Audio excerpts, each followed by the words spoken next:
Greetings historians, welcome to Lore of the Dragon. So in my last talk, I touched up on a subject regarding the generations of dragons in the Legend of Spyro universe. This is a follow-up to that, regarding another important detail I think that could be clarified, and that is the idea of what an age is. Why is that important? Well, like last time, we talked about the legend of the purple dragon, a prophecy that says every 10 generations there would be a dragon of purple hue, and they would bring upon a new age to the world. So, what exactly does it mean by an age? Is it locked to a certain number of years? Is an age every 10 generations? Not exactly, and I'll explain why I think that. Now, the idea of bringing this up was from someone in my community named Zendaya. Hopefully I pronounced that right, who brought up a post made by an artist called Crazy Tazy, who described ages and how they worked in their comic. I'll be having a way for you guys to check this out in the description below for those who are curious. But this inspired this talk, so I'm giving credit where credit is due. This topic will mostly be things that are talked about in the post, or I don't go as quite into detail about certain things, so I would highly recommend go checking out that post. First off, let's start with this. What exactly is the definition of an age? And what are some examples we can glean from to get an idea of what exactly an age looks like? Typically, an age is a span of time that was determined by some sort of characteristic. For example, this is what the Bronze Age was.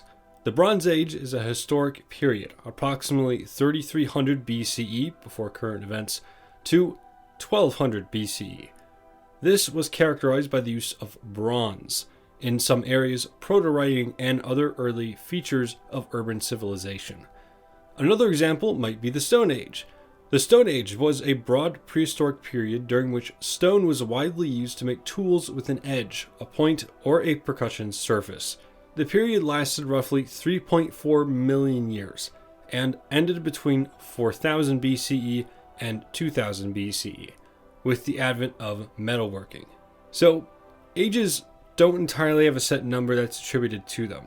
One could be 1,000 years, another could be 10,000 years, or even longer. Each one generally has a characteristic that defined them, like bronze working or something else that made them stand out from other time periods. If we want to attribute this to something like the Legend of Spyro, we need to find out what event might have started an age, and one that might have ended it. From what we know, 10 generations before Spyro in the Legend timeline, Malefor, another purple dragon, was exiled after he became near uncontrollable.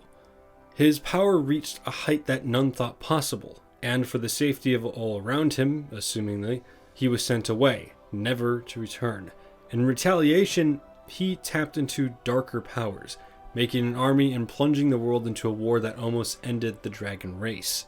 This was around the time I think that this age ended and another began, one of war and destruction handed out by Malefor and his armies. So, for how long this era was, that could have been its own age, only ended by Spyro and Cinder in the core of their world many years later. Now, unfortunately, we don't have any canon sources for other time periods in the Legend of Spyro universe, so figuring out the length of other ages is, well, impossible without some speculation and theory craft. But I think I have an idea of how exactly we can make that, or at least figure out what other ages might have looked like. So far, we might be able to have 3 main ages in the Legend of Spyro universe. One before Malefor, one during Malefor, and one after Malefor. Before it could have been hundreds of years or even thousands of years of prosperity, as we never hear of anything about something like Malefor before, well, Malefor. And from the depictions we see, the dragons were flourishing along with other species that resided in the world. As Warfang and seemingly all of dragon architecture might be based on ancient Greece, we might be able to find a general idea of what an age of prosperity in the Greek world might have looked like, or we'll push it to the Greek and Roman era, so we have a broader idea of what this might have looked like, especially in something like an empire or a united people. Ages in Greece or Rome varied depending on time. Some, like the classical antiquity, lasted from the 8th century BCE to the 6th century AD, a time span of 1400 years. The age following throughout Europe, the Middle Ages or the medieval era, lasted from the 5th century to the late 15th century, so around 1,000 years. So, ages again, even for some civilizations that might be the same, aren't quite set in their number. The same would be for the dragons, and I think even the arrival of the purple dragon might not have exactly determined the start of a new age, but rather what they did in their lifetime would have determined that. If it is the case that a new age generally is brought upon by one, that one is predetermined to achieve such an accomplishment in their lives, which, now that I think about it, gets into the strange idea about destiny and things which are far beyond this discussion. But this could happen 10, 20, or maybe even from what we talked about when generations were discussed, centuries after a specific purple dragon is born. Now, there is a discussion to be had over the possibility of other purple dragons, but we don't know of any other than Malifaux or Spyro in canon. However, there are contradictions to the claims of there either being more purple dragons or there not being more purple dragons. And there is something to be considered when the prophecy is spoken. This prophecy could just be implying Spyro. So, the start of a new era might just be something he was supposed to do, not all purple dragons. On top of that, the reaction to the purple dragon is one of confusion at first with Malifaux, as if the prophecy wasn't there to begin with, at least when he was around. But Malifaux himself says that there were many purple dragons before him, so the accounts and origin of the prophecy and what it was for is rather skewed. It would be nice to have the definition of ages and the prophecy of the purple dragon as two separate things, but they are woven together so much, as far as we know, that honestly, that's just how it is. Now, after The Legend of Spyro, we honestly don't have any idea, canon-wise, what that might have looked like. We know that an age began in Dawn of the Dragon because, as the chronicler says, a character who is a record keeper of old dragon history, he mentions that when an age starts, a new chronicler must be selected, and that is exactly what happened.